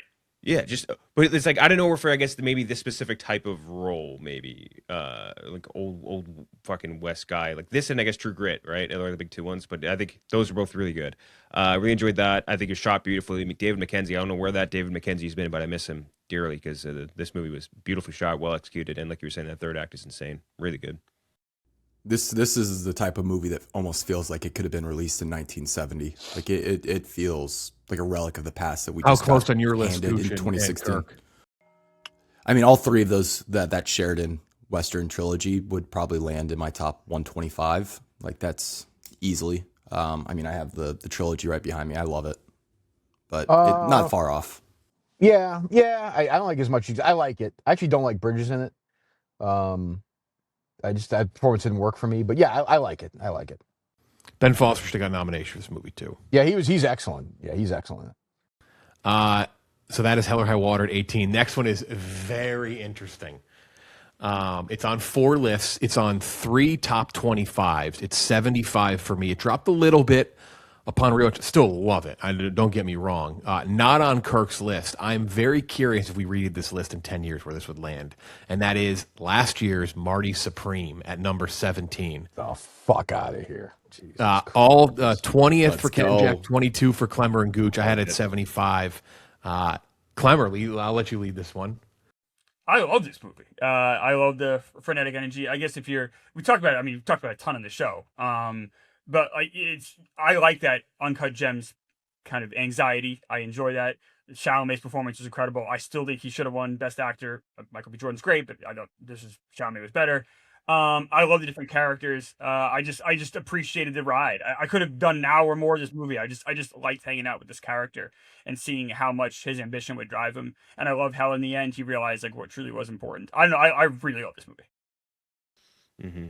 I'm right there with you. I love that frenetic, any sort of energy in a movie. That's like, I think it's a Safdie's taste thing where it's like, if you love that, you really would love Marty Supreme. And at least in my opinion, being like this, the total evolution of the filmmaking, or filmography so far. I love it. And I agree with Klemmer. I would have still had Marty or Chalamet as the number 1 actor from that year, but because his performance was insane. And I love all the supporting actors. Like Odessa Zion was insane. Like all of them are great. So I loved it. Really, really enjoyed it. I mean, you should go watch our review of it as well. Yeah. I am very interested to see 10 years from now, what is the status of this movie and like how do people think about it and talk about it? Because on arrival, it does feel like something that's going to stick around. Like and last year, One Battle After Another was my number 1 movie. That's reflected in my rankings. But I do think 10 years from now, the movie people will still be talking about is this one.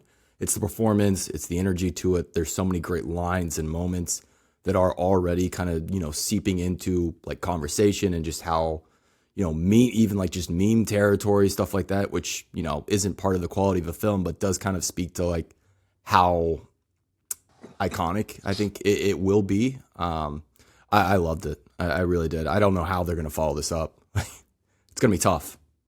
Mm. So I'll say this now. So I still love this movie. Don't get me wrong. It's at 75. Their other movie is much higher for me. And I'll say this now because I think it makes sense because we're talking about a Safdie movie. Kirk and I had Uncut Gems. Kirk, you had it at 58. I had it at 18. It is 51 on the list. The last movie cut off on our top 50 was Uncut Gems. Uncut Gems ended up, I think, a couple points behind Interstellar. So Uncut Gems was cut. Uncut Gems, for me, I like more and more as time passes. It's one of my favorite movies ever. And I do prefer it to Marty Supreme, but I still like Marty Supreme. But I know Kirk, not a fan of this movie. I mean, I liked Uncut Gems. I didn't need to see it again, and that, to me, one of the Safdie brothers tried to make an interesting movie and failed. And one of them tried to repeat a movie that was successful and got a lot of success. Like, Smash Machine didn't work, but went outside his box. The other guy said, okay, I'm going to essentially do the same movie all over again and just set it at a different time. Like, I thought it was lazy. I thought it was lazy filmmaking. Like a talented filmmaker. I do want to see him try something different next time. That is for sure. I was like laughing. I was like, this is the same fucking movie. Like, am I the only, like, same movie? So, yeah. I mean, well made, but, just did not. I was disappointed in laziness creatively. So 17 is Marty Supreme. Moneyball, 20. Children of Men, 19. Hell or High Water, 18. Marty Supreme, 17. Number 16 is in Klemmer's top 10. It's 39 for me. It's 15 for Kenjac, and that is Martin Scorsese's The Departed. Oh, yeah. Comes in at 62. Back-to-back just rippers for Kirk. But this is very high on your list, Klemmer, so I'll let you go again. You have it at number 8. Perfect stupid movie for Klemmer. No. Get out of here. This is a great movie. I did DiCaprio. We're in the same ball, Klemmer. I'm right there with you on this one. I do love The Departed. DiCaprio, you love it, Jeff? Oh, I love it then. Sorry, I love it. I have number 4 on my list. Number 4. I think it's Marty's best movie. Not surprised to hear that. DiCaprio and the Damon stuff is fantastic. I mean, look, there's a lot going on in this movie. It's a wild movie. You could I think nitpick stuff like the rat at the end. I don't love that. But I loved the entire. I'm almost coming around on the rat though, because it's like the number one thing people hate on. Where I've almost decided I like the rat at this point. And upon it's like the more we watch it, the more I'm invested in not the little things that kind of annoyed me about it, but more the DiCaprio and Damon stuff that I really loved, and I really carries it. I think one of DiCaprio's best, and that's saying a lot. Scorsese does a great job directing this. I really love this movie. I enjoy that. Also, Damon, how often do we get him playing a villain? Like, that was fun too. Like, I don't know. This movie really works for me. He's played a villain kind of a lot, but yeah. I feel like he hasn't played like this kind of. Has he? He played like Ripley, The Informant. Sure. He was a bad guy. I mean, like he's played, Yeah, but that's what 3 movies in a 35-year career. I'd say more. Dr. Hugh Mann. Dr. Hugh Mann. Yeah. Dr. Hugh Mann in Interstellar. Tom McCarthy movie. Yeah. Maybe more of like, and this made more of like a outright scummy bad guy versus like a psychological bad guy, I guess, in that case, versus like Ripley, maybe. Tough accent for him too. You never used it before, so that was good. No, Kirk, how do you feel about the Nicholson performance? That I feel like that's it's like Brando and like Down the Doctor. Like he's just fucking out of control, and Scorsese didn't know what to do with him. It's like it's actually a bad performance by a great actor, and it's just stupid. In the movie, the minute Nicholson allows DiCaprio in knowing he'd been a cop before, I'm like, this is fucking dumb. That would have never happened. Like, that would have never... Oh, he hit his arm against a bar a couple of times? Oh, okay, sure. No problem.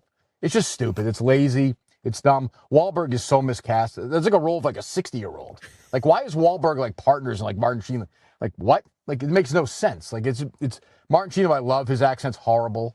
It's just terrible. Like, the scene where fucking Damon sprints in, like, deletes the video. It's so stupid. Like that would be videotaped. Like, well, like, they're just dumb. That's not nitpicking. That's just fucking movies. It makes no sense. Does Anthony not know who DiCaprio is when he's like, you know who I am?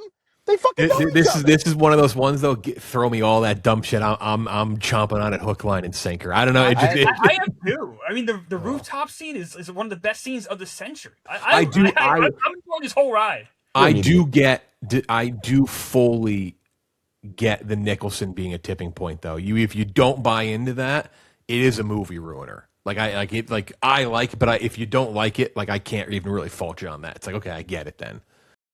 Terrible. I think he's terrible. I have this movie. I don't even know. I mean, yeah, I was so disappointed when I saw it. It's my favorite director. Yeah, it's a bummer. But what would you give this movie, Kirk? Like, if it was a great. I mean, realistically, like, I mean, obviously, it's not a bad movie. But given my expectations for Nicholson, Scorsese, Damon, DiCaprio, I will say this about it: it was the first time, I don't even count The Aviator really, where I was like, oh, Leo's like a grown up now, like he's a believable grown up. So that was important for that, I will say. 39, 15 for Kenjac, 8 for me. Lands at 16 on our list. 15, number 15 on all 5 lists. All 5. 47 for me. Kirk 66. Kenjac 31. Klemmer 58. Gooch top 10. This is what really pushed it over the top. 2025. Paul Thomas Anderson's One Battle After Another, which I will say right now, this is 47 for me on my list. Check back in 10 years. It might be like top 25. Yeah, like, this is the one. I don't think Marty. I think you're right. I think this is the one that's gonna rise over time. I think Sinners is the one. Sinners already there though. Like Sinners is already Klemmer, I don't disagree with like Sinners in 10 years. I think is but I think Sinners is to a point where it's like where I think One Battle like has room to. I think there's a higher ceiling for One Battle because I think Sinners is closer to that ceiling already. Maybe not a bad thing. It's not a bad. It's not a knock on Sinners. I mean, I fucking love Sinners, but my favorite movie that year. I think One Battle will gain respect over time in film circles, like the people who really watch movies and talk about movies and like are really into this stuff. But in terms of like the broader general public is what I'm speaking to. Like Marty Supreme, I think will stick around. It's just more accessible, hits the ground running immediately, and doesn't really challenge you in the same way. Yeah, it doesn't challenge you in the same way. One Battle After Another is really asking you to tackle with some like just heavy stuff. I still don't love the first 30 minutes. I think it's long in the tooth. I think everything after the time jump is literally perfect. Like if I only graded the movie from the time jump on, it's 100 for me. Like that is how much I love this movie. The music, I mean, just that whole scene from him leaving the house and going under the tunnel with that music, the ocean waves song on the score is just. It's still in my head. I think about it all the time. It's just unbelievable. And that's like one of those ones where like not many people can do that. Like not many people can put some shit together like that. Like only someone like PTA could do that. Again, I don't hate the first 30. I just don't love it. And that's what knocks it down a little bit for me. But again, this is one where you check back in 10 years, it's probably higher on my list. The more and more I watch it, based on the fact that it's just kind of steadily moved up a little bit here and there. I've seen it now, I think 3 or 4 times. So yeah. I'm trying to think of another movie to compare it to. Like I'm like trying to think of like what movie would be similar to One Battle that after like 20 years or so we went back and looked like, oh, I feel differently about this now, or I feel better or worse. It's really hard. There's not a lot of movies that I feel like blended that same level of like whatever plot line with the political elements of it, and like it's very hard to find another movie to compare it to. Like I can't really think of one. What's funny is a movie that he compares to the most is not political, but is grown is one of my favorite movies of all time. Is Midnight Run. Sure. Yep. And like it's kind of got that element to it. Midnight Run has only grown over the years, and I get his comparison to it. So but I feel like 30 years from now, it's gonna have a place. I mean, obviously, is Leo the actor who's first billed the most on this list or no? Has to be. I would imagine, right? Yeah. We may not be done yet. I don't know, but we have 3 already. That's a good question. Yeah, when I put this list together. Yeah, that's a very good question. You count Django? He's definitely not first build, right? Right. No, that's true. Yeah, but we have Wolf of Wall Street, right? Has that been on yet? I don't think so. We've not seen Wolf of Wall Street yet. No. Okay. It may show up, it may not. I don't know. So yeah. So if you count Django, he's gonna have 3 or 4, maybe even more. Yeah. Are we gonna get to Don't Look Up here soon? I have a second on my list. I hope so. No spoiler, but I see McKay out there.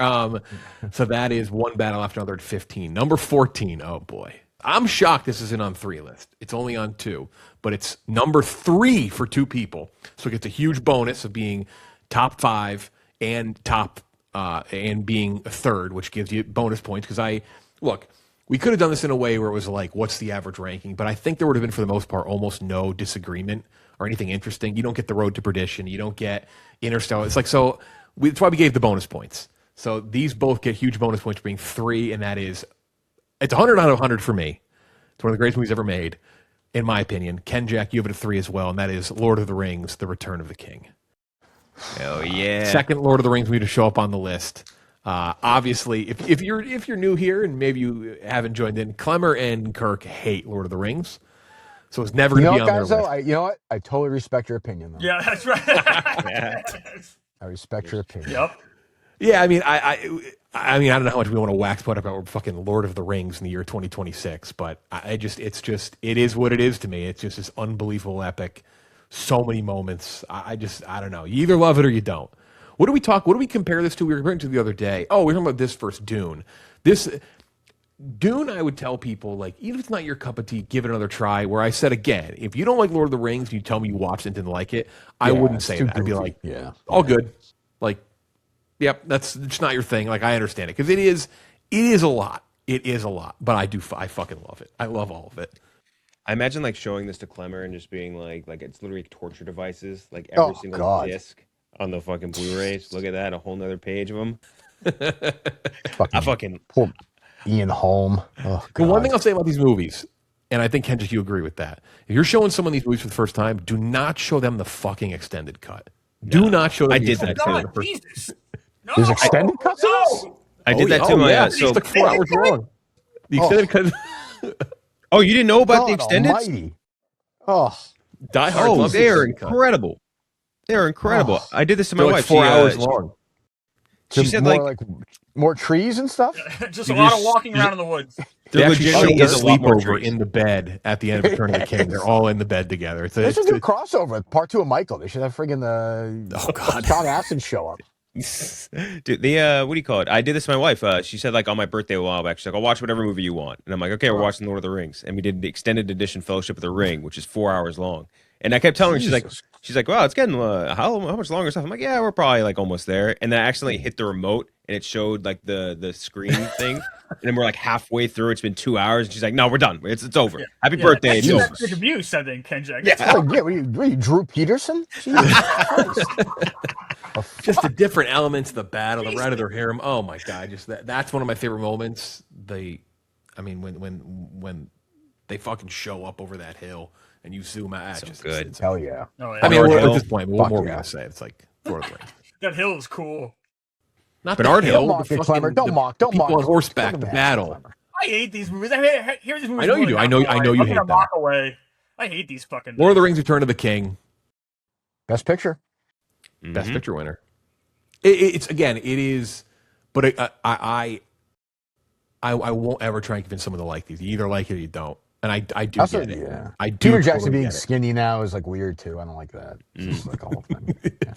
Yeah. 13 is on 4 lists, and it's someone's number one movie. Someone's number one movie. I have it at 29. Klemmer has it at 73.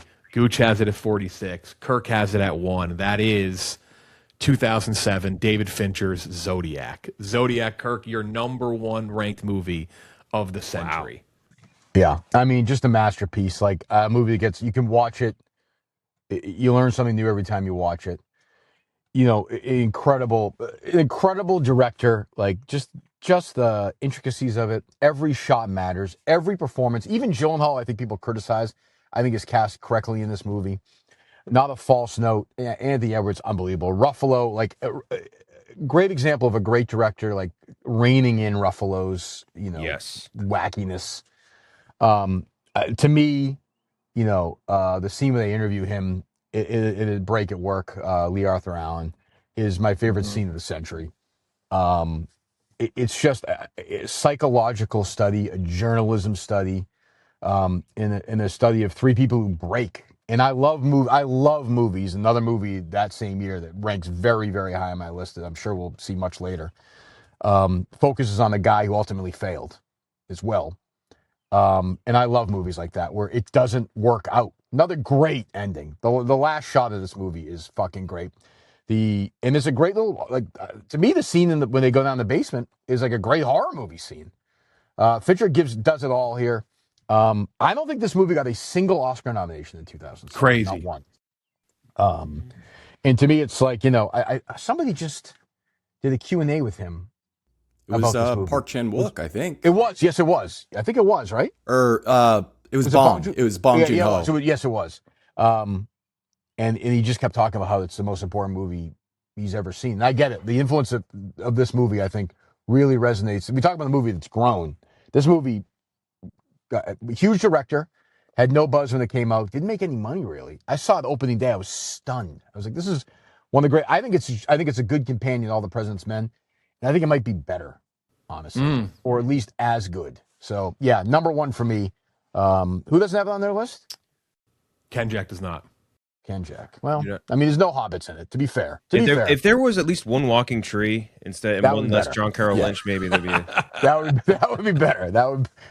Is that like the last? Was a hobbit. There were 3 movies that came out that year that are about a man failing, and all 3 I didn't really love the first time I saw them, and then when I needed to rewatch it again because they're just so antithetical to like what we kind of expect from movies, I guess, and I actually say for Klemmer, one I almost put in left off was the one time Tommy Lee Jones got nominated for In the Valley of Elah. See, I haven't seen that. Yeah. What? You haven't seen that? No. It's great. He's really good in it. But yeah. But yeah, and I needed to rewatch it again. Like the first time I saw Zodiac, I walked out. I'm like, I was kind of frustrated because I love Fincher, and I was like, oh man. But upon rewatch, I'm like, oh no, like I had my expectations like this is gonna be too clean, and it's not. And that's the beauty of this movie is the obsession is the point of the movie. It's not what he's finding out. And how it can destroy you, and how you sometimes can fail.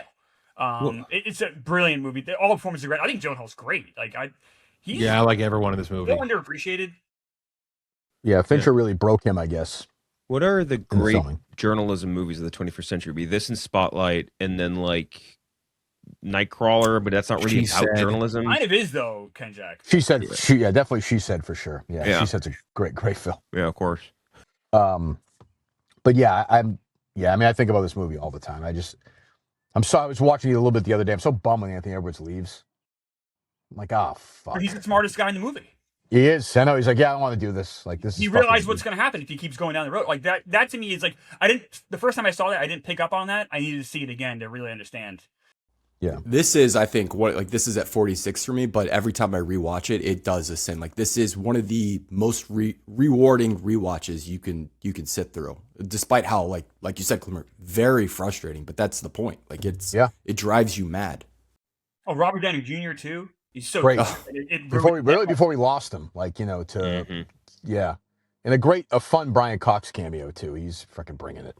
Chloe Sevigny, yeah. Also, I mean, just treated like shit. Like I don't know why she's stuck with JG. Yeah, everybody. So yeah, that is our number 13. 76 all time for me. 29 on my list for this century. 12. It's on 3 lists. 10 for me, 5 for Kenjac, 16 for Gooch. Oh, come on. 2002 Peter Jackson's The Lord of the Rings, The Two Towers. Next. Let's go. I mean, to be fair, when we first decided this should be like Kill Bill. This should be a fucking one spot. It should be one movie. Yes. Honestly, we probably should have done that just for the sake of interesting. When we first thought about this back in the fall, though, Kirk, this was the first thing that we came up. We mentioned that we're like, how do we make this? Because I said there's going to be this crossroads of the 3 Lord of the Rings movies because the 3 of us love them and the 2 of you hate them. And we were like, how do we? And then that's kind of how we came with like the point system and like how things should land. So, but I think that's great though. Like that's the beauty. Yeah. Like that's what makes movies great. Like Kenjac hates Zodiac. No hate. He's not a Fincher guy, and he likes when Ian Holm is tickling people. That's fine. Everybody has a fetish. They got hairy feet. Yeah, right. Yeah, hairy feet. Yeah, they're little guys. Klemmer, which of the 3 do you like the most? What's that? Which of the 3 do you like the most? The first one. Okay. Really? Sure. Yeah. Sure. That's like I don't even know how to. I mean, yeah, I guess. I went in the first one. I was so hopeful, and like half an hour, and I'm like, oh no! I was so excited because I really like the Frighteners. So I'm like, this is I'm so excited for this movie. I sat in the theater, I was all pumped up, and I'm like, this is dreadful.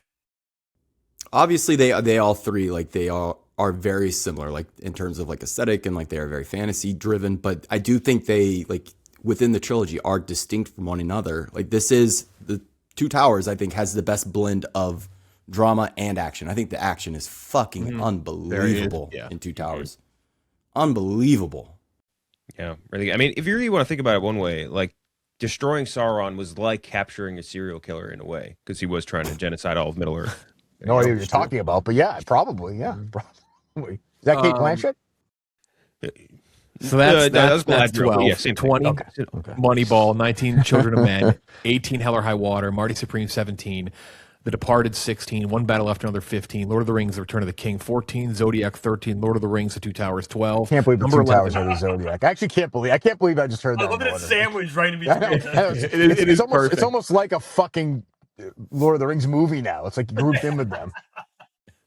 Oh God. 5 people had this movie on their list. I actually thought this would have been top 10. There is a small. Everyone has it on their list, but I think there's a small like age thing as to maybe why it's on 3 much higher than the other 2. But all 5 have it. Just misses out on being a top 10 movie. 2007, Superbad. 15 for me, 65 for Kirk, Kenjac 18, 49 for Klemmer, 17 for Gooch. I'll say this now. This is the highest ranked comedy on our list, which I think makes complete sense. Easily the one that has the most impact, I think, that has had the most pop culture relevance, and is just I mean, it's on everyone's list. I think everyone agrees. A fantastic comedy. Yeah. No, absolutely. Yeah. I mean, just an instant classic. Like, just, 2007 also, right? You said? Yep, 2007. 2007 is a very big year on this list, especially if it's top 15. Best year of the century, I think. But yeah, I mean, I have it the lowest, so I'll speak the shortest on it. But yeah, I mean, just like there's not. Also introduced huge stars. Yeah. I mean, the biggest of all, so I mean, like, I was just sitting there and list the scenes that are funny in it, but it's just, even the B plot is like just as funny as the A plot, which is pretty rare in a comedy like this. Usually you're kind of set lags, and it works out. The end is very funny. Just a great comedy that, you're never going to see again, I think, sadly. I don't feel anyway. I remember when it came out, I guess, 10. I was out of high school for 10 years, but I'm like, this is kind of how we talked in high school. Like, there weren't a lot of movies that showed how, like people actually spoke in high school. And I felt like it kind of nailed at least my 90s high school experience. Definitely rang very true, and I do think it's almost good that not a lot of their movies will be able to capture, because I feel like a lot of movies did try. They're like, I don't want to try to make something on my own. I want to make something that just can do super bad and just can do something that they did again and get more audience to see it. Kind of like that. It felt real. It just felt like a real story that you had heard secondhand from a school over or something like that. Right. So it's the banner comedy for this. It's like a generational thing. Like it happened with like the Hughes movies and happened with like the Caddyshack. To me, that moment where Michael Cera is like almost flirting with his partner in that class, like the guy there, and he kind of does that thing to his. Like, I've never seen that before. Like that idea of comedy was just very funny to me. Where it just works. Yeah. So many small bit roles. Joe Latruglio, just a great little like scene with him. It's so funny. It's so like realistic and just relatable. It's just it's relatable beyond, like, obviously it was made in 2007, and just that what the world high schoolers live in is so different now, but still like kind of goes beyond just that generation, like in terms of relatability, and just so quick-witted, stupid, funny. So Superbad rounds out 20 through 11. Moneyball, Children of Men, Hell or High Water, Marty Supreme, The Departed, One Battle After Another, Lord of the Rings, Return of the King, Zodiac, Lord of the Rings, Two Towers, and Superbad. So that is the last of the list until our top 10, which we will be doing next week on this show. Our top 10. Then we'll talk about our things that came close. I know I said one, we said Uncut Gems, but we'll talk about the ones that came very close on the list. Next week on the show, we are doing The Devil Wears Prada 2, I believe, right? Yep, that comes out. Devil Wears Prada 2. Klemmer, I know you and I will be seated for Angel Studios' Animal Farm. I don't think we'll be doing that on this show, though. Maybe we'll do the other maybe we'll do a double Anne Hathaway next week. The Mother Mary? Mother Mary and Devil Wears Prada. Does that make sense? Maybe we'll do that. Definitely Devil Wears Prada, though. I'm kind of excited to go see that. Like, I don't... Oh, yeah. It's a good energy to it. I don't know. I think it's going to be good. Marketing's been kind of fun. I like the first one. Yeah. No Adrian Grenier, though, which is... Don't say that. Don't say it. Don't say that out loud. Don't say that. That is it. That is it for Kenjac, Kirk, Gooch, Klemmer. I'm Jeff DeLille. We'll talk to you next time.